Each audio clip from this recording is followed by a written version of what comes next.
What's going on, everybody? It's Island Hopper TV. Today we're going to talk about things to know visiting San Francisco Bay Area. Let's do it.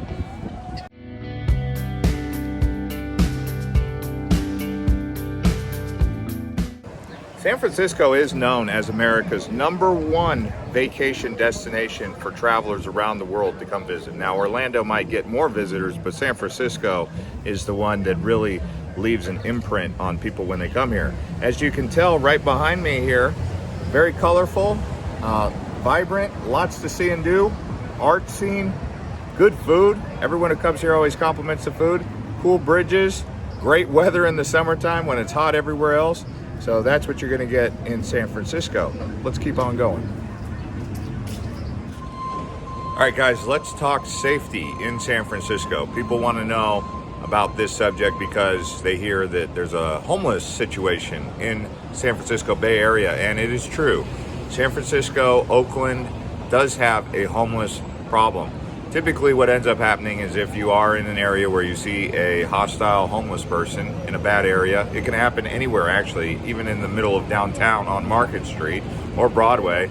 Try not to make eye contact with them and just ignore them. They'll come up to you, they'll try to ask you questions, but once you engage with them, ask questions, answer questions, make eye contact, that's when they think they have to go ahead to start talking to you.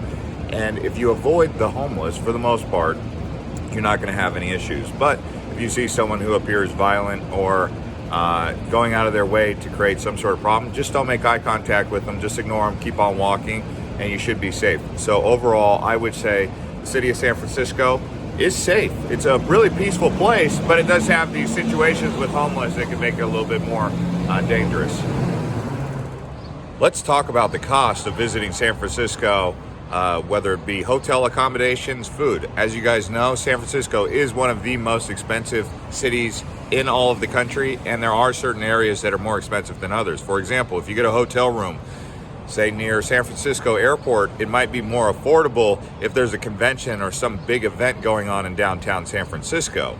Burlingame, for example, you could get a hotel down there, maybe $130 a night, when hotels in downtown San Francisco Peninsula might be $300 a night, even for a regular old run-of-the-mill Hilton room or a Marriott room or Holiday Inn.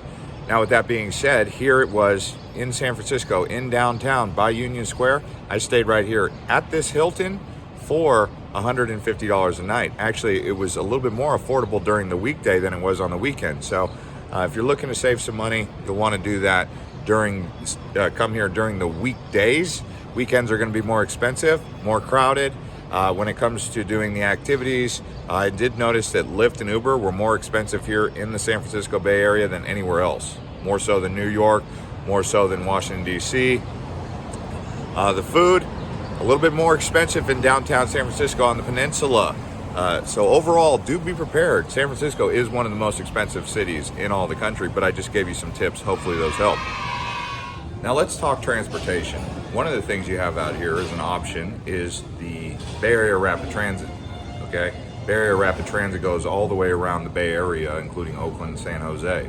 I have a Clipper card in my hand. This card, just to get the card, was $17, comes pre-uploaded value, but I had to pay a $3 fee just for the card in and of itself.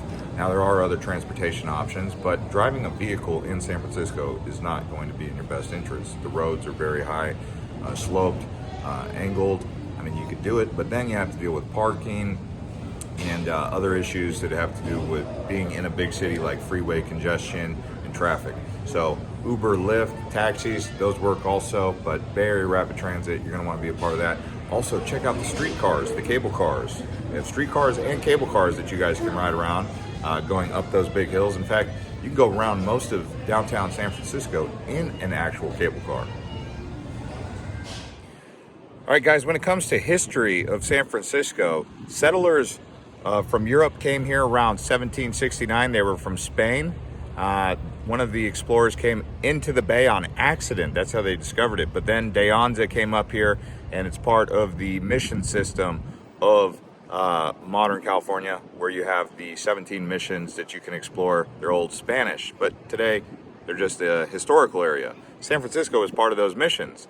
Now, before that, there were prehistoric people that were here 3000 BC in this San Francisco Bay Area. Now, in 1849, this became the hub for the California Gold Rush. That's why they're called the San Francisco 49ers, believe it or not.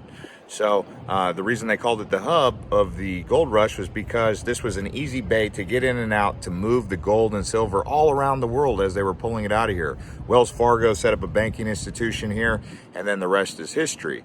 Nowadays, it's mostly a commercial and industrial hub. Silicon Valley down the road there is actually known as the main tech hub of all the world. When it comes to the population of San Francisco Bay Area, there's about 9 million people in the entire surrounding areas, all the way up into as far as Gilroy, San Jose, Oakland, all the area around there, Alameda, and then obviously San Francisco. Now, if you include just the metropolitan area, that's about 7 million people, and that makes it the 12th largest metro area in the country. If you're talking about just Oakland or San Francisco, just by themselves, San Jose, actually San Jose might just be the biggest city out of all of them, even bigger than San Francisco. But because you have San Jose, Oakland, and San Francisco, primary big ones with many suburbs around it, you're looking at almost 9 million people, making it the 4th largest city in the country. Things to know about what to wear when you come to San Francisco. So there's different climate zones all across San Francisco. Let me explain. For example, the weather in the peninsula of San Francisco could be 68 degrees, but inland in San Jose or even Gilroy, it'll be 104. So there is a wide variety of climate change that happens just around the bay.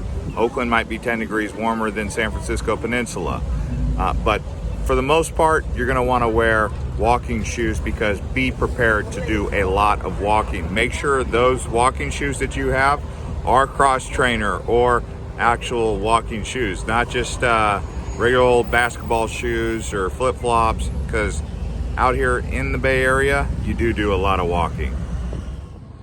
Here's some fun facts about San Francisco. The Golden Gate Bridge was actually supposed to be painted black with yellow stripes by the US Navy, and the gold, the color it is now, was actually just supposed to be a primer. Also, some other facts that you may be interested in. United Nations Peace Treaty was drafted in San Francisco.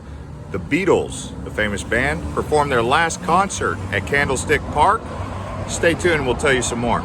Weather in San Francisco does vary. Now, the coldest month is going to be January, with the evening temps getting into 46, so it doesn't really freeze out in the San Francisco Bay Area unless you go up into the hills, maybe into East Bay by Oakland, Walnut Creek. But really, freeze isn't a thing out here. The average temperature pretty much year-round is going to be 71 degrees all across the board. It's a very Mediterranean type climate. It's temperate. Now, the warmest month, in case you're wondering, when is the warmest month in the Bay Area? September. Now, with that being said, the climate can change quite quickly around here because of the fog in the marine layer. That's why it's actually so green out here. People don't realize that it doesn't really rain that often in San Francisco Bay Area, but the reason there's so much greenery and forest is because of that marine layer from the fog that creates the precipitation in the air that allows the moisture for the trees. Bay Area is home to several different universities. Stanford in Palo Alto, then you have Cal State Berkeley right here in the town of Berkeley. You have Cal State University East Bay. You also have University of San Francisco and San Jose State. Many different universities around the Bay Area, many of them prestigious, including Berkeley and Stanford. All right, some more facts. How about the Levi Strauss Company was founded here because they were the first ones to create denim jeans. All those denim jeans, they come from San Francisco because they were providing that service, that quality of pant to the miners who were out here during the gold rush.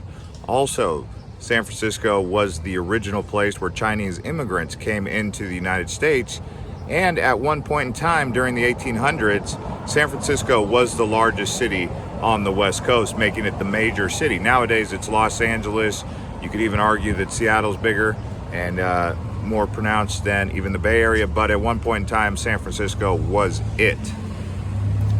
Now, aside from the fact that San Francisco is a global city, it's also considered a very food unique city. It's got craft beer.